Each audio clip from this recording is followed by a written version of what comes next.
ಮನ್ಮನೋಭೀಷ್ಟವರದಂ ಸರ್ವಾಭೀಷ್ಟಫಲಪ್ರದಂ ಪುರಂದರ ಗುರುಂ ವಂದೇ ದಾಸಶ್ರೇಷ್ಠಂ ದಯಾನಿಧಿಂ. ಹರಿದಾಸರು ಕಂಡ ಆನಂದತೀರ್ಥ ಭಗವತ್ಪಾದರು ಅಂತ. ವಾಯುದೇವರ ಬಗ್ಗೆ ಮೂಲ ರೂಪದ್ದು ಹೆಚ್ಚು ಪ್ರಸಿದ್ಧಿ ಇಲ್ಲ. ತಂತ್ರಸಾರದಲ್ಲಿ ಆಚಾರ್ಯರು ಒಂದು ಶ್ಲೋಕವನ್ನು ಉದ್ಯದ್ರವಿ ಪ್ರಕರ ಸನ್ನಿಭಂ ಅಚ್ಯುತಾಂಕೆ ಶ್ವಾಸೀನಂ, ಉದಯಿಸುತ್ತಿರುವ ಸೂರ್ಯನಂತೆ ಹೊಳಪು ವಾಯುದೇವರದು. ಪರಮಾತ್ಮನ ತೊಡೆಯ ಮೇಲೆ ಸ್ಥಾನ ಅಂತ, ಬಹಳ ದೊಡ್ಡ ಸ್ಥಾನ. ದೇವರ ತೊಡೆಯ ಮೇಲೆ ಕುಳಿತುಕೊಳ್ಳೋದು ಅಂದ್ರೇನು? ಉದ್ಯದ್ರವಿ ಪ್ರಕರ ಸನ್ನಿಭಂ ಅಚ್ಯುತಾಂಕೆ ಶ್ವಾಸೀನಮಸ್ಯ ನುತಿ ನಿತ್ಯ ವಚ ಪ್ರವೃತ್ತಿಂ ಧ್ಯಾಯೇದ್ ಗದಾಭಯಕರಂ. ಒಂದು ಕೈಯಲ್ಲಿ ಗದೆ ಇದೆ, ಇನ್ನೊಂದು ಕೈಯಲ್ಲಿ ಅಭಯ ಮುದ್ರೆಯನ್ನು ಧಾರಣೆ ಮಾಡ್ಯಾರೆ. ಸುಕೃತಾಂಜಲಿಂ ತಂ ಪ್ರಾಣಂ ಯಥೇಷ್ಟತನು ಉನ್ನತ ಕರ್ಮಶಕ್ತಿಂ ಅಂತ ಮುಖ್ಯಪ್ರಾಣದೇವರ ಚಿಂತನೆಯನ್ನು ಮಾಡೋದು. ಆದರೆ ಅವತಾರ ರೂಪದಲ್ಲಿ ಪ್ರಸಿದ್ಧರಾಗಿದ್ದಾರೆ. ಹನುಮ, ಭೀಮ, ಮಧ್ವರಾಗಿ. ದಾಸರು ಹೆಚ್ಚಾಗಿ ಅನೇಕ ಕೃತಿಗಳಲ್ಲಿ ಹನುಮದ ಅವತಾರ ಮೊದಲು, ಭೀಮಾವತಾರ ಆದ ಮೇಲೆ ಮಧ್ವಾವತಾರದ ವರ್ಣನೆಯನ್ನು ಪುರಂದರದಾಸರು, ವಿಜಯದಾಸರು, ಇನ್ನಿತರ ಅನೇಕ ದಾಸರೆಲ್ಲ ಮಾಡಿದ್ದಾರೆ. ದಾಸರ ಒಂದು ನಿಲುವು ಏನು ಅಂದರೆ, ಪುರಂದರದಾಸರಂತಾರೆ, ಮಧ್ವಮತದ ಸಿದ್ಧಾಂತದ ಪದ್ಧತಿ ಬಿಡಬೇಡಿ ಬಿಡಬೇಡಿ ಬಿಟ್ಟು ಕೆಡಬೇಡಿ. ಇದು ಪದ್ಧತಿ ಅಂದರು. ನಾನು ಮಾಧ್ವನಾಗಿ ಹುಟ್ಟಿದರೆ ಮಾತ್ರ ಮಧ್ವರನ್ನ ಗುರುಗಳು ಅಂತಲ್ಲ, ಇದೊಂದು ಪದ್ಧತಿ. ಇದನ್ನು ಬಿಡಬೇಡಿ ಬಿಟ್ಟು ಕೆಡಬೇಡಿ. ಆಯಿತು, ನಾನು ಅದನ್ನು ಆಫ್ ಮಾಡಿಕೊಳ್ತೇನೆ. ಮಧ್ವರು ಹೇಳಿದ ನೀತಿ ನಿಯಮಗಳನ್ನು ನಾನು ಆಫ್ ಮಾಡಿಕೊಂಡ್ರೆ ನನಗೇನು ಪ್ರಯೋಜನ? ಏನಾದರೂ ಒಂದು ಲಾಭ ಆಗಬೇಕಲ್ವಾ? ಅದಕ್ಕಂದರು, ಘೋರಯಮನ ಭಯ ದೂರ ಓಡಿಸಿ ಮುರಾರಿಯ ಚರಣವ ತೋರೋ ಮಾರ್ಗವ ಬಿಡಬೇಡಿ ಬಿಡಬೇಡಿ ಬಿಟ್ಟು ಕೆಡಬೇಡಿ. ನಮಗೆಲ್ಲ ಒಂದು ಗ್ಯಾರಂಟಿ ಅಂದರೆ ಮರಣ. ಇನ್ನು ಮಿಕ್ಕಿದ್ದೆಲ್ಲ ಪಾಸಿಬಿಲಿಟೀಸ್. ಮದುವೆ ಆಗ್ಬೋದು, ಆಗದೇ ಇರ್ಬೋದು, ಮಕ್ಕಳಾಗ್ಬೋದು, ಆಗದೇ ಇರ್ಬೋದು, ಮನೆ ಕಟ್ಬೋದು, ಕಟ್ಟದೇ ಇರ್ಬೋದು, ಸಾಯ್ಬೋದು, ಸಾಯದೇ ಇರ್ಬೋದು ಅಂತಲ್ಲ. Guarantee return ticket. ಪುಣ್ಯಕ್ಕೆ ಡೇಟ್ ಪ್ರಿಂಟ್ ಆಗಿಲ್ಲ, ಬದುಕಿದ್ದೇವೆ. ಹಾಗಾಗಿ ಒಂದು ದಿವಸ ನಾವು ಹೋಗ್ತೇವೆ. ನಮಗೆ ನಿಮಗೆ ನಂಬಿಕೆ ಇದೆ, ಪರಲೋಕ ಇದೆ. ಪರಲೋಕದಲ್ಲಿ ಯಮಧರ್ಮರಾಜ ನಾವು ಮಾಡಿದಂತಹ ಪಾಪಗಳಿಗೆಲ್ಲ ಶಿಕ್ಷೆಯನ್ನು ಕೊಡ್ತಾನೆ ಅಂತ. ಹಾಗಾದರೆ ಆ ಯಮನ ತೊಂದರೆಯನ್ನು ತಪ್ಪಿಸಿಕೊಳ್ಳುವ ಬಗೆ ಹೇಗೆ ಅಂದರೆ ಅಂದರು, ಘೋರ ಯಮನ ಭಯ ದೂರ ಓಡಿಸಿ ಮುರಾರಿಯ ಚರಣವ ತೋರೋ ಮಾರ್ಗವ. ಇವರ ಪಂಥವನ್ನು, ಇವರ ದಾರಿಯನ್ನು ನೀವು ಅನುಸರಿಸಿದಾಗ ಯಮನ ಕಾಟ ಹೋಗಲಿ, ಅದು ನಮಗೆ ಆಗೋದಿಲ್ಲ. ಮುಖ್ಯವಾಗಿ ದೇವರ, ಕೃಷ್ಣನ ಪಾದಕಮಲಗಳನ್ನು ತೋರಿಸ್ತಾರೆ. ಹರಿಸರವೋತ್ತಮನಹುದೆಂಬ ಜ್ಞಾನವ ತಾರತಮ್ಯದಿಂದ ತಿಳಿಸೋ ಮಾರ್ಗವ ಬಿಡಬೇಡಿ ಬಿಡಬೇಡಿ ಬಿಟ್ಟು ಕೆಡಬೇಡಿ. ಮಧ್ವಮತದ ಸಿದ್ಧಾಂತದ ಪದ್ಧತಿ ಬಿಡಬೇಡಿ ಬಿಡಬೇಡಿ ಬಿಟ್ಟು ಕೆಡಬೇಡಿ. ತುಂಬ ಅದ್ಭುತವಾದ ಮಾತುಗಳನ್ನು ಆಡ್ತಾರೆ. ವಾಯುದೇವರು ವಿಶೇಷವಾಗಿ ನಾವು ವಾಯುದೇವರಿಂದ ಪಡೆಯಬೇಕಾದದ್ದು ಭಗವಂತನ ವಿಷಯಿಕವಾದ ಜ್ಞಾನ. ನವವಿಧವಾದ ಭಕ್ತಿ ನಮಗೆ ಜಾಗೃತವಾಗಬೇಕಾದರೆ ವಾಯುದೇವರ ಅನುಗ್ರಹ ಬೇಕಂತೆ. ತುಂಬ ಪ್ರಸಿದ್ಧವಾದ ಒಂದು ಕೃತಿ ವಿಜಯದಾಸರದು. ಅವರು ಕೇಳ್ತಾರೆ, ಯಾಕೆ ವಾಯುದೇವರನ್ನು ನಾನು ಅನುಸರಿಸಬೇಕು? ಮುಖ್ಯವಾದ ಕಾರಣ ಏನು ಅಂದರೆ, ರಾಘವೇಂದ್ರ ಸ್ವಾಮಿಗಳು ಹೇಳ್ತಾರೆ, ನೀನು ದೇವರ ಬಳಿಯಲ್ಲಿ ನಿನ್ನನ್ನು ನೀನು ಇಂಟ್ರೊಡ್ಯೂಸ್ ಮಾಡಿಕೊಳ್ಳಿಕ್ಕಾಗೋದೂ ಇಲ್ಲ, ದೇವರು ನಿನ್ನನ್ನು ನೋಡೋದೂ ಇಲ್ಲ. ಹಾಗಾದರೆ ನನ್ನನ್ನು ಇಂಟ್ರೊಡ್ಯೂಸ್ ಮಾಡೋರು ಯಾರು? ಬಹಳ ದೊಡ್ಡವರ ಹತ್ರ ನಾನು ಹೋದಾಗ, ಈಗ ನಮಗೆ ನಿಮಗೆ ನಮ್ಮ ದೇಶದ ಪ್ರಧಾನಿ ಮೋದಿಯವರ ಪರಿಚಯ ಇದೆ, ಆದರೆ ಮೋದಿಗೆ ನನ್ನ ಪರಿಚಯ ಇಲ್ಲ. ಹಾಗಾದರೆ ನನ್ನ ಪರಿಚಯ ಮೋದಿಗೆ ಆಗಬೇಕಾದರೆ ಒಬ್ಬ ಮಧ್ಯದಲ್ಲಿ ಬೇಕಲ್ವಾ? ಅವನು ಮೋದಿಗೆ ಪರಿಚಯ ಹತ್ತಿರ ಇದ್ದವನು, ಇವನು ಇಂಥವನು ಅಂತಾದರೆ ಅವರೇನೋ ಒಂದು ನಿಮಿಷ ನನಗೆ ಅಪಾಯಿಂಟ್ಮೆಂಟ್ ಕೊಡಬಹುದು. ಆದರೆ ಇಲ್ಲಿ ಹಾಗಲ್ಲ. ನಮ್ಮ ನಿಮ್ಮೆಲ್ಲರ ರಕ್ಷಕನಾದ ಭಗವಂತನಿಗೆ ನನ್ನ ಪರಿಚಯ ಇದೆ. ಅವನು ನನ್ನ ಪರಿಚಯ ಇಲ್ಲದ ಅಸರ್ವಜ್ಞನಲ್ಲ, ಸರ್ವಜ್ಞ ಅವನು. ಆದರೆ ನನ್ನನ್ನು ಅವನು ನೋಡಬೇಕಾದರೆ ಕೃಪಾದೃಷ್ಟಿಯಿಂದ ನನ್ನ ಮಗನ ಮುಖಾಂತರ ನೀನು ಬಾ ಅಂತ ರಾಘವೇಂದ್ರ ಸ್ವಾಮಿಗಳಂತಾರೆ. ದೀನಂ ದೂನಂ ಅನಾಥಂ ಶರಣಾಗತಂ ಏನಂ ಉದ್ಧರ.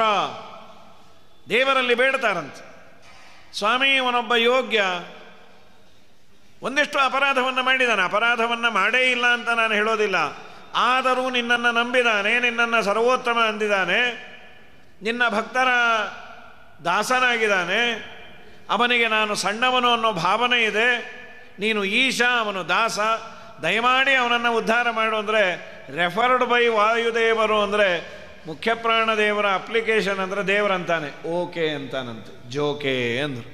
ನೀನು ಮುಖ್ಯಪ್ರಾಣದೇವರ ಮುಖಾಂತರ ಹೋದರೆ ಅದಕ್ಕೆ ದಾಸರಂದರು. ನಿಮ್ಮ ತಂದೆ ತಾಯಿ ಇವ್ರದೆಲ್ಲ ರೆಫರೆನ್ಸ್ ಕೊಡಬೇಕಲ್ಲಪ್ಪ.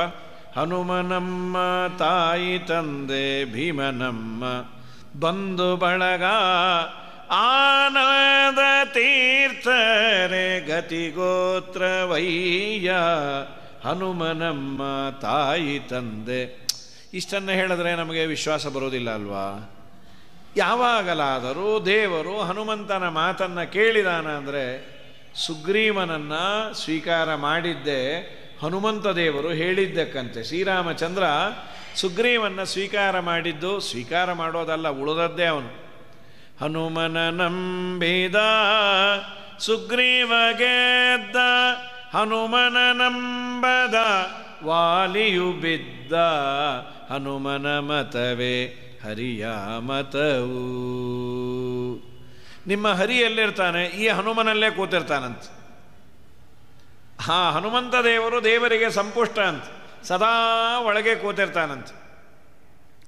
ಹನುಮ ಪುರಂದರ ವಿಠಲನ ದಾಸ, ಪುರಂದರ ವಿಠಲನು ಹನುಮನೊಳ್ವಾಸ, ಹನುಮನ ಮತವೇ ಹರಿಯ ಮತವು. ಹಾಗಾದರೆ ಸಂಪುಷ್ಟದಂತೆ ದೇವರನ್ನು ಹೊತ್ತಿಕೊಂಡು ಓಡಾಡುವ ಮುಖ್ಯಪ್ರಾಣದೇವರ ಅನುಗ್ರಹ ಆದರೆ ನಮ್ಮೆಲ್ಲ ಕರ್ಮಗಳನ್ನು ನೋಡಿಕೊಳ್ಳೋರು ಮುಖ್ಯಪ್ರಾಣದೇವರು ಅಂತ ಉಪನಿಷತ್ತು ಹೇಳುತ್ತೆ.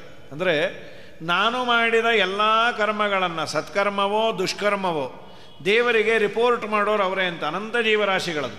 ತಸ್ಮಿನ್ನಪೋ ಮಾತರಿಶ್ವ ದಧಾತಿ, ಇದು ಉಪನಿಷತ್ತು ಹೇಳೋದು. ಮಾತರಿಶ್ವ ಅಂತ ವಾಯುದೇವರನ್ನು ಕರೀತಾರೆ.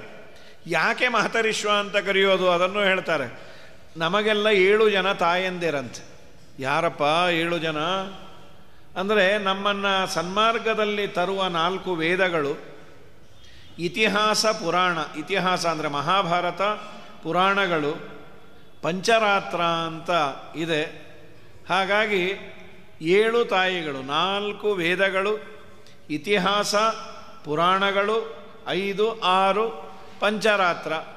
ಇನ್ನು ಕೆಲವರು ಇತಿಹಾಸ ಪುರಾಣಗಳು 1, ಪಂಚರಾತ್ರ ಅಂತ ಮತ್ತೊಂದು ಮಾಡಿ ಭಗವಂತನ ವಿಷಯಗಳಾದಂತಹ ಸ್ಮೃತಿ ಗ್ರಂಥಗಳು. ಒಟ್ಟು ಸಪ್ತಶಿವಾಸು ಮಾತೃಸು, 7 ಜನ ತಾಯಂದಿರು.